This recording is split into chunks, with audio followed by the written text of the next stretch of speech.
serve as Queen's Deputy Borough President. Ladies and gentlemen, the beautiful, fashionista.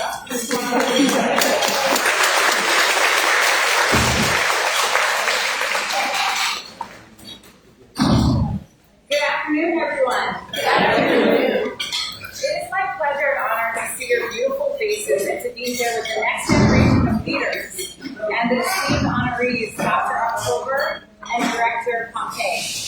On behalf of the 110th Mayor of New York City, I bring greetings to you from Gracie Mansion, home of the Mayor, Eric Adams, to congratulate the graduates and this year's cohort of Guyanese Girls Rock Foundation. Let's give them a huge round of applause.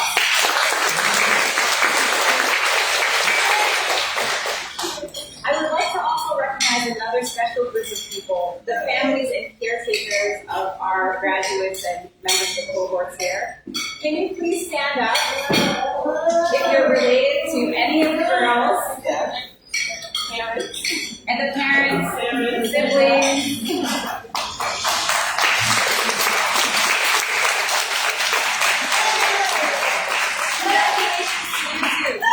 deserve the biggest applause. These stars would not be here without your sacrifices, your support, and your love. And we're so happy that you're able to be here to celebrate today.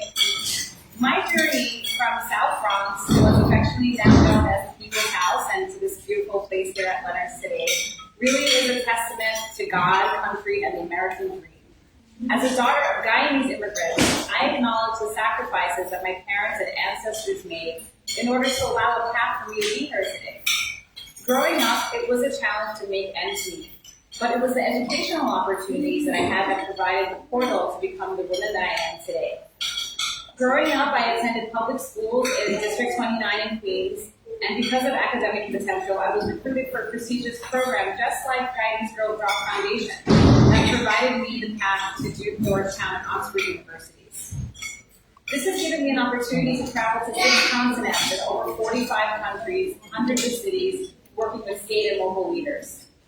In 2024, I see enormous potential for young women to thrive in leadership positions more now than ever. But young people have so much to offer and sometimes don't know how. I believe that there are more ways to become a leader today than you can think of. It starts by staying true to yourself in a world that often tries to define you. I urge you to hold on to your authenticity. Embrace your individuality, your passions, and your dreams. It's your uniqueness, not the ability to conform, that will lead you to your greatest achievements and successes. For some, it will look like entering the world of law, politics like I did in government, and for others, you will be the champions of art, authors, medicine, entertainment, community empowerment, or education. Follow your passion, whatever that passion may be, as it is the best way to find your strength and to uplift your own voice and project it for the world to hear. It was women, specifically women of color, women like Alicia Garza, Tarana Burke, and Tina Chen, who built the social movements that have become household names recently, such as Me Too, Time's Up, and Black Lives Matter. These movements are the building blocks for you, our upcoming generation of leaders, to continue lifting the veil on long-accepted injustices and create and shape a brighter future that centers your voices. Use this momentum to your advantage and know that you're standing on the shoulders of giants and reach for the stars. Many of you have already planted the seeds of leadership by creating change in your own homes, in your communities, and in yourselves. I invite you to stop for a second and take a look at the leaders gesturing around the room. As women of color, we uphold each other, we uphold ourselves. When I started my political career, it was a long journey before I felt that I could use my voice. I decided to start where I was and create a path for myself.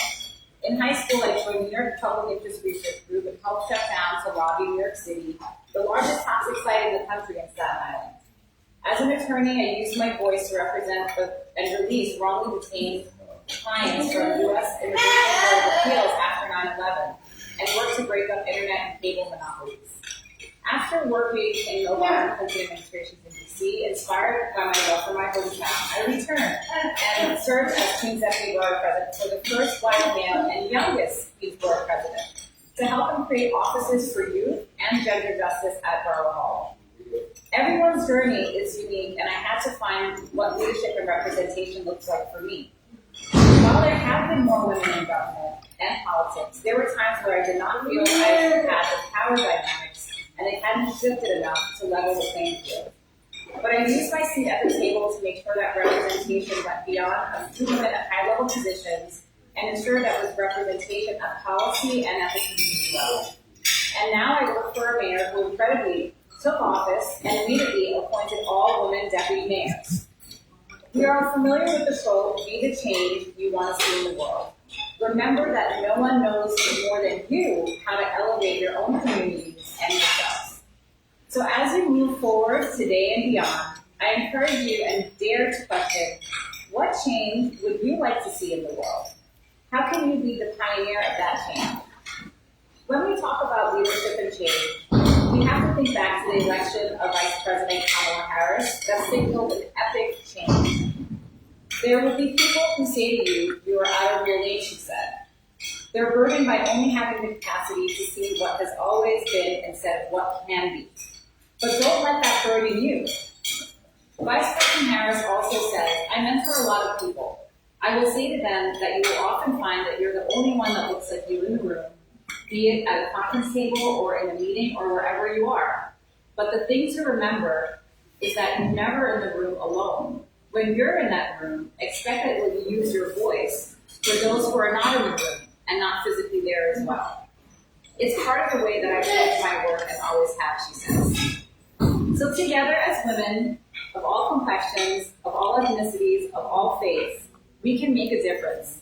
We can break that glass ceiling hovering over us, and we can strive to achieve. Together we're in the fast lane. Together we will change the portrait of American and global leadership. So I want to leave you with 5 tips that I wish I knew when it comes to careers and leadership itself 25 years ago. First, don't be afraid to take risks. I actually just put myself out there and had to find the courage to run for district leadership in Richmond Hill and Little Guyana.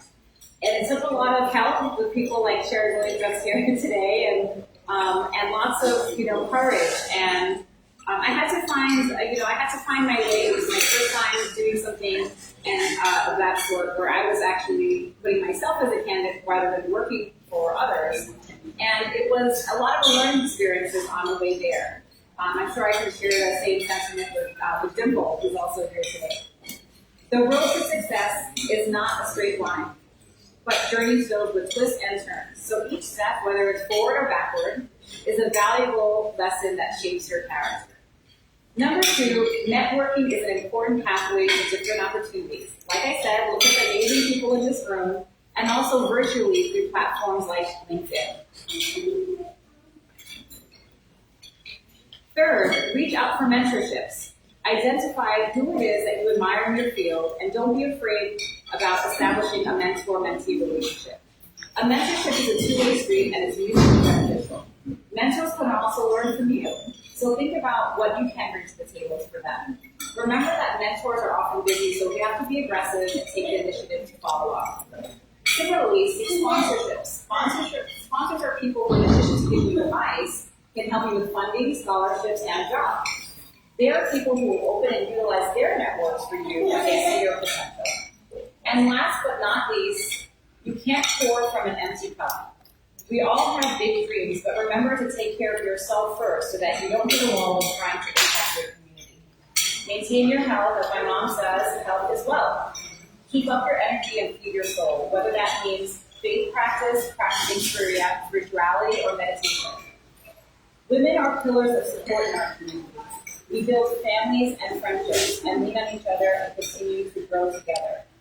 Your bonds forged at Guyanese Girls Rock is a testament to the power of community and the strength of shared experiences, and I hope friendships that will last an entire lifetime.